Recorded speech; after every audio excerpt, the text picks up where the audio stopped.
Barrio de Vallecas, Madrid. Carlos Mendoza, dueño de la mitad de las propiedades de lujo de la capital, se detuvo frente a un edificio descascarado que parecía detenido en otra época. Había ido allí para despedir a la empleada doméstica que se había atrevido a rechazar sus insinuaciones. Pero cuando la puerta se abrió, no fue Carmen quien apareció. Fueron 3 niños asustados que lo miraban como si se tratara de la misma muerte. «Por favor, señor, no se lleve a mamá», susurró la más pequeña, aferrándose a su pierna con manos temblorosas. Detrás de ellos, en el apartamento de 2 cuartos que olía a humedad y resignación, Carlos vio algo que lo dejó sin aliento.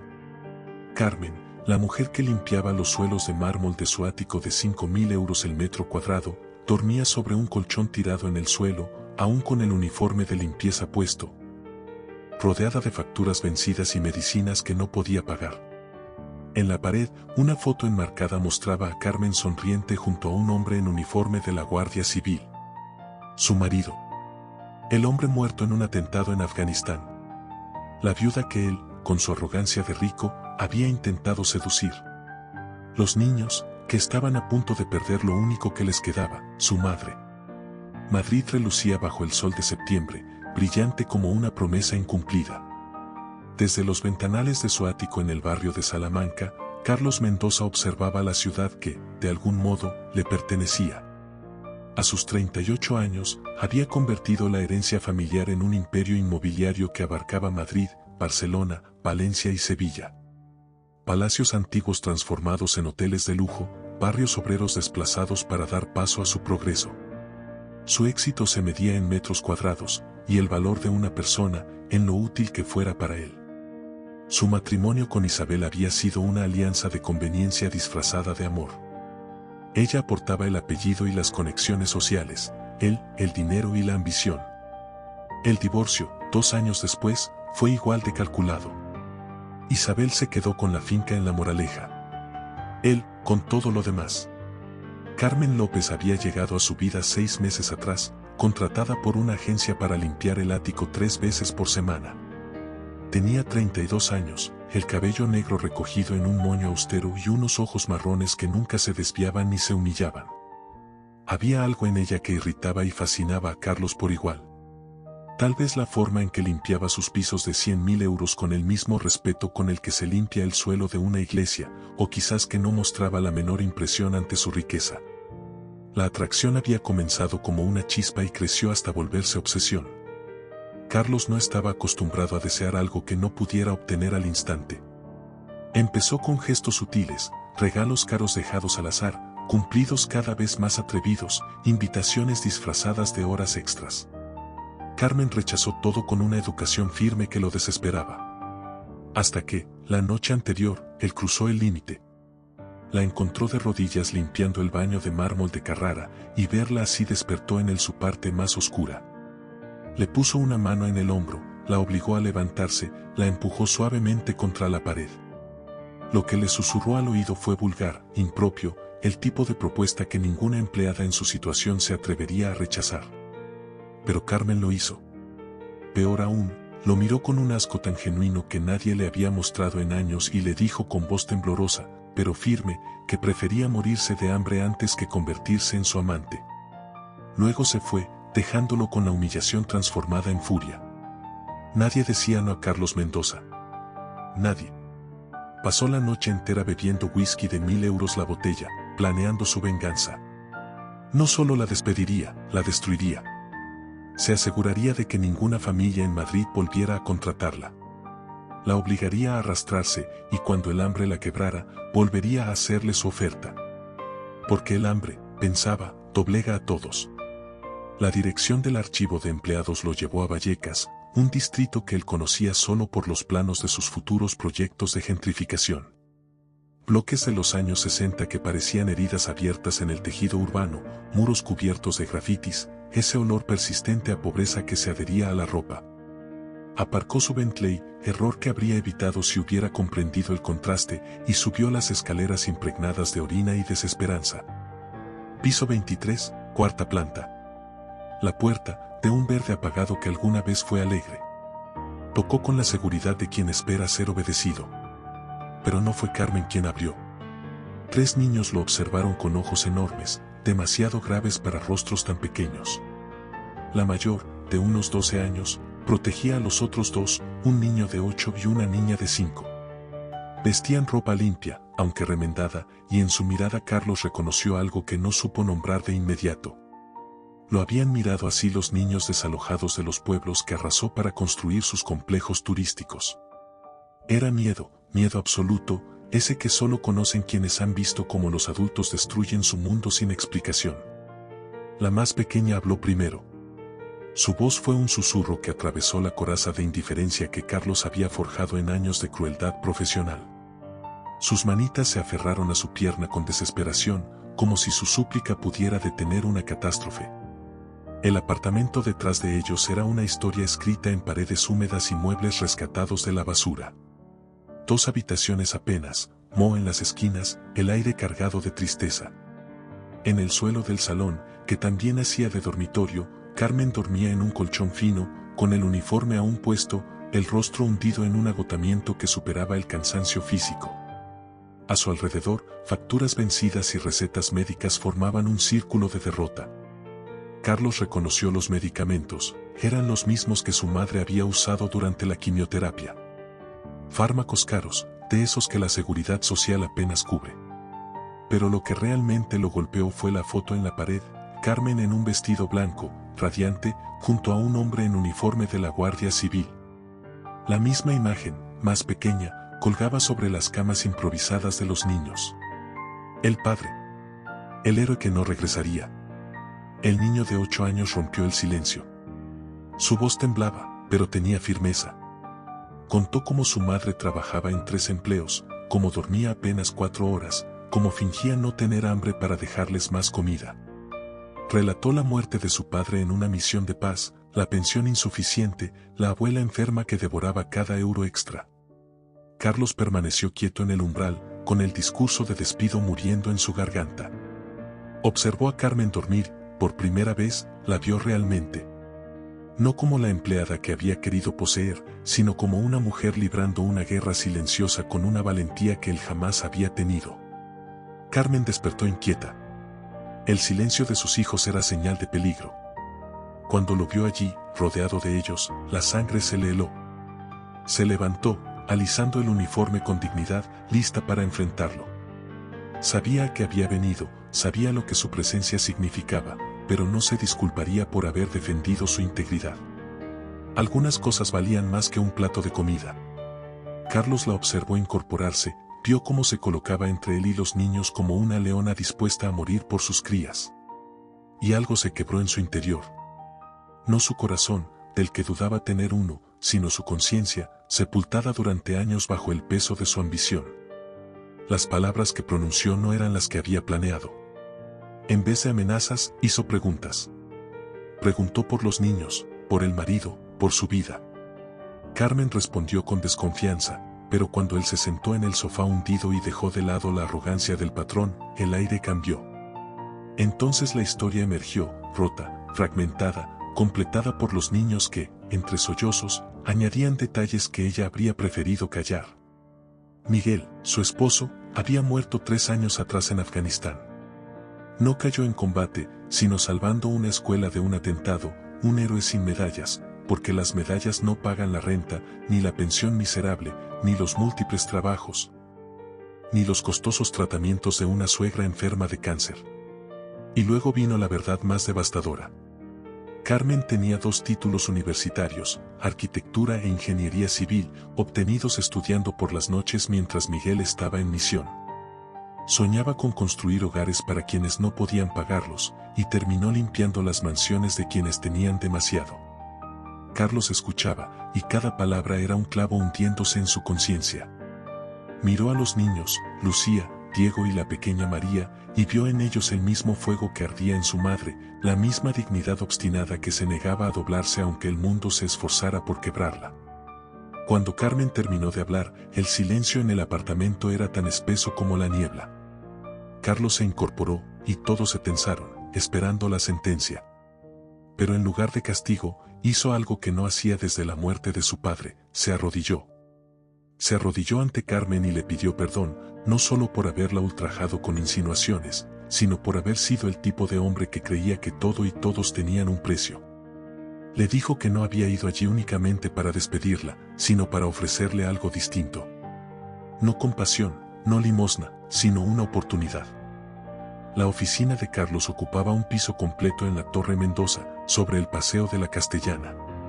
Carmen llegó la mañana siguiente con el único traje que poseía, el que había usado en el funeral de Miguel. Los niños estaban en el colegio, sin saber que su destino estaba a punto de girar hacia lo inesperado. Carlos la esperaba, pero no detrás del escritorio imponente, sino de pie junto a los ventanales, observando Madrid desde las alturas. Cuando se volvió, Carmen vio a un hombre distinto del que conocía. Sus ojos grises ya no eran depredadores, sino reflexivos. Su sonrisa, ya no arrogante, sino vulnerable. La propuesta que le hizo le robó el aire. No quería que siguiera limpiando sus casas, quería que las diseñara. Había visto sus títulos. Había investigado por su cuenta. Había descubierto los proyectos que Carmen había presentado en la universidad, brillantes, realistas, humanos. Vivienda social sostenible, bella y asequible, justo lo que Madrid necesitaba y nadie se atrevía a construir porque no daba suficiente ganancia. Carlos quería crear una nueva división dentro de Mendoza Construcciones dedicada a la vivienda social de calidad. No beneficencia, sino negocio responsable. Y quería que Carmen la dirigiera. El salario que ofreció era 20 veces lo que ella ganaba como empleada doméstica. Incluía beneficios completos, seguro médico para toda la familia, fondo educativo para los niños y un piso de empresa en una zona mejor, cerca de buenos colegios. Carmen lo miró como si hubiera perdido la razón. Buscó el truco, la trampa, el costo oculto. Pero Carlos colocó los contratos sobre la mesa, en orden, sin letras pequeñas. La única condición era que empezara de inmediato. Ya había perdido demasiado tiempo. La primera reacción de Carmen fue negarse. Su orgullo hablaba más fuerte que la necesidad. Pero pensó en sus hijos. ¿Te está gustando esta historia? Dale like y suscríbete al canal. Continuemos. Pensó en su suegra enferma, en los sueños que había enterrado con Miguel.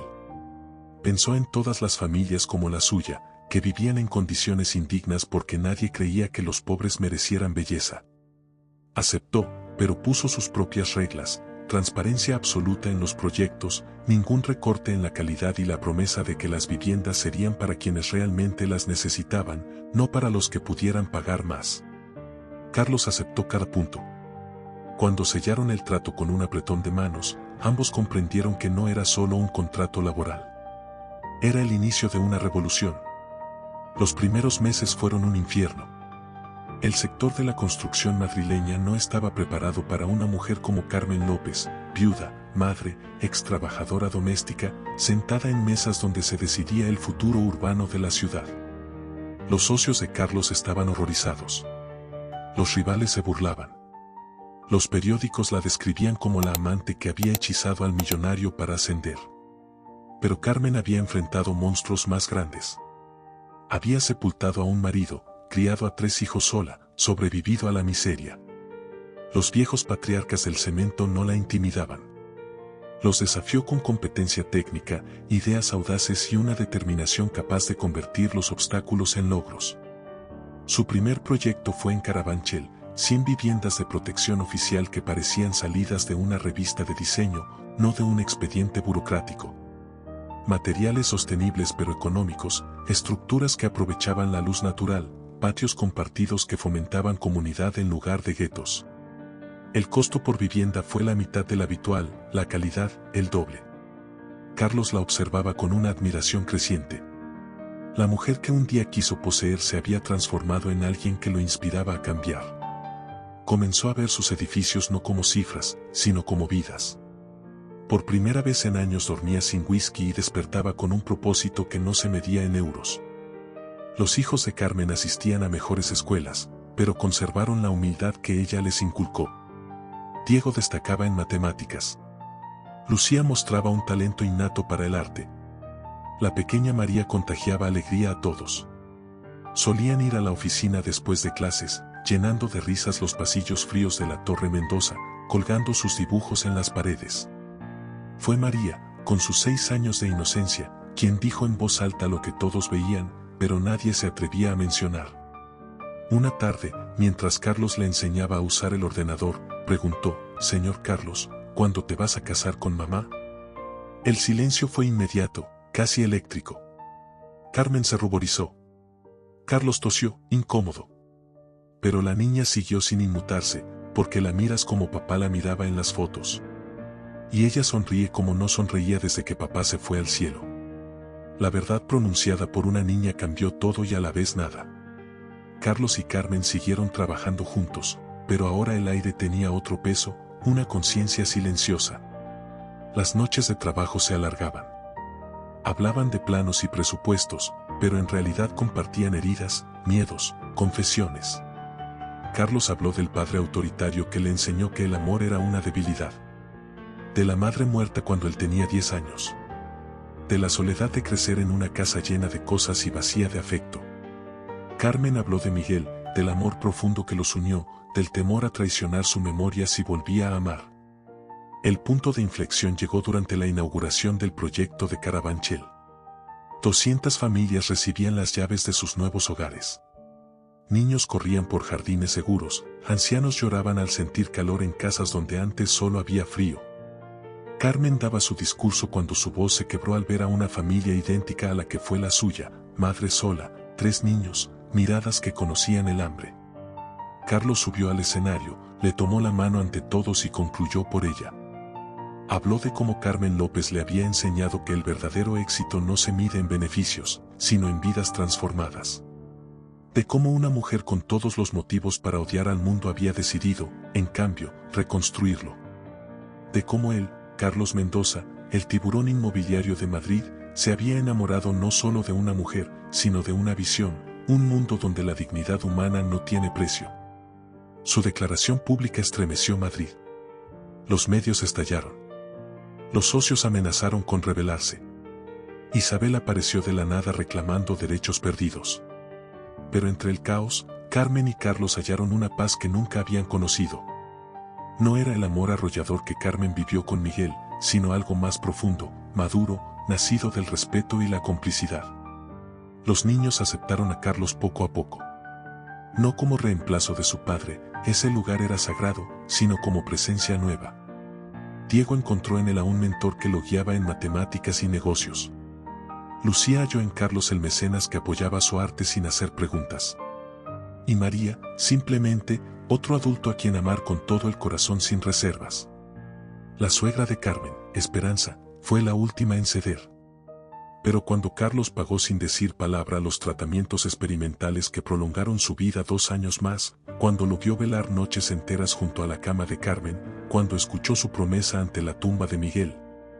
Proteger siempre a su familia, entonces y solo entonces, le dio su bendición. 2 años después de aquella primera visita a Vallecas, Madrid era otra. Mendoza Construcciones se había convertido en referencia de vivienda social sostenible, copiada hasta el cansancio, pero jamás igualada. Carmen había sido reconocida como arquitecta del año, la primera vez que ese galardón recaía sobre proyectos sociales en lugar de torres de cristal.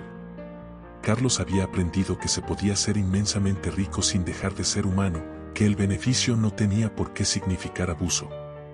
La boda fue sencilla, celebrada en la iglesia del barrio de Carabanchel que ellos mismos habían restaurado. No hubo celebridades ni políticos, solo las familias que habitaban las casas soñadas por Carmen, los niños que jugaban en los patios que ella había diseñado y los ancianos que la bendecían por haberles devuelto la dignidad.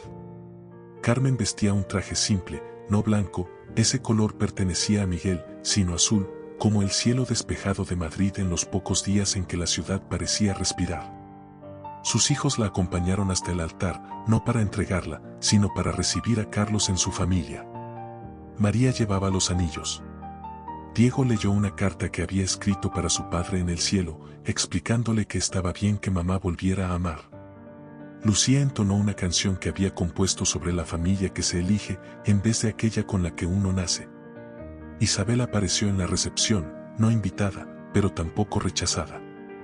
Se acercó a Carmen con la seguridad altiva de quien nunca ha perdido una batalla, pero sus palabras desarmaron a todos. «Has hecho de él el hombre que yo nunca supe ver», dijo sin temblar.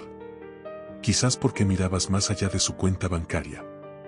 Cuídalo, bajo toda esa dureza es frágil como el cristal». La verdadera sorpresa vino de Vallecas. Los vecinos de Carmen, los que habían sido testigos de su lucha diaria, organizaron una colecta. No de dinero, sabían que ya no lo necesitaba, sino de algo mucho más valioso. Reunieron historias, recuerdos, trozos de humanidad.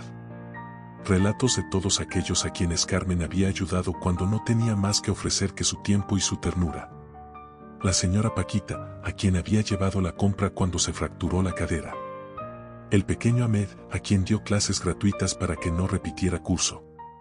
La familia gitana, a la que entregó la ropa de sus hijos cuando crecieron. Cientos de pequeñas historias tejidas con bondad. Una riqueza que Carlos jamás había conocido. 5 años después, la oficina de Carmen en la Torre Mendoza era irreconocible. Donde antes reinaba el mármol helado, ahora colgaban dibujos de niños, maquetas de futuros proyectos, fotografías de familias en sus nuevos hogares. El escritorio monumental había sido reemplazado por una mesa de trabajo cubierta de planos, lápices y tazas de café olvidadas. Carlos entró cargando en brazos a su hija de 2 años, Esperanza, llamada así en honor a la abuela que no llegó a conocer, pero cuyas historias seguían vivas en el hogar. La niña tenía los ojos grises del padre y la determinación de la madre, una combinación que prometía futuros terremotos. Los chicos habían crecido. Diego, de 17 años, era ya becario en la empresa, con ideas propias sobre cómo equilibrar rentabilidad y propósito. Lucía, de 15, pintaba murales en los complejos de vivienda social, convirtiendo paredes grises en estallidos de color y esperanza. María, de 10, había heredado la intuición de su madre para ver más allá de las apariencias y la capacidad de su padrastro para lograr lo que se proponía, mezcla peligrosa en una preadolescente. Carmen estaba presentando un nuevo proyecto ante el Consejo, un barrio entero sostenible en Extremadura, donde la pobreza dolía más que en Madrid. Los números demostraban que era viable, incluso rentable, pero lo esencial era que era justo. Mientras hablaba, Carlos la observaba, viendo no a la empleada doméstica que una vez intentó conquistar, ni a la arquitecta que revolucionó la vivienda social, sino a la mujer que le había enseñado que la verdadera riqueza no se mide en euros, sino en las vidas transformadas, en la dignidad devuelta, en las semillas de esperanza plantadas donde otros solo veían ruinas. Aquella noche, camino a casa, no el ático estéril del barrio de Salamanca, sino una vivienda real en Carabanchel, dentro del barrio que construyeron juntos, pasaron frente al antiguo edificio de Vallecas. El inmueble había sido rehabilitado como parte del programa de renovación que Carmen dirigía, pero el piso 23 se mantenía intacto, convertido en un pequeño museo de la resiliencia. Una placa en la puerta decía: «Aquí vivió Carmen López Mendoza, quien transformó la desesperación en determinación y enseñó a Madrid que cada familia merece un hogar, no solo un techo». Pero para Carlos, la lección más profunda era otra. Aquella puerta verde descascarada le había enseñado que a veces es necesario descender al infierno para comprender lo que significa el paraíso. Que la riqueza sin propósito no es más que miseria dorada. Y que el amor, el verdadero, no se compra ni se exige, se construye, día tras día, ladrillo a ladrillo, como las casas que Carmen levantaba para quienes nunca se atrevieron a soñar con tener una. La pequeña Esperanza señaló la puerta y pronunció su primera frase completa: «Casa de mamá». Y, en cierto modo, tenía razón. No era solo el lugar donde Carmen había vivido, era donde Carlos había aprendido a vivir de verdad. El círculo se había cerrado. El magnate que había ido al hogar de una empleada para destruirla había encontrado, en cambio, su salvación. Y la mujer que temió perderlo todo, ganó mucho más que estabilidad económica, ganó la posibilidad de cambiar el mundo, un barrio a la vez. Madrid resplandecía bajo el atardecer, inconsciente de que su transformación había comenzado en un diminuto piso de Vallecas, donde una mujer eligió la dignidad antes que la rendición, y un hombre eligió la humanidad antes que el poder.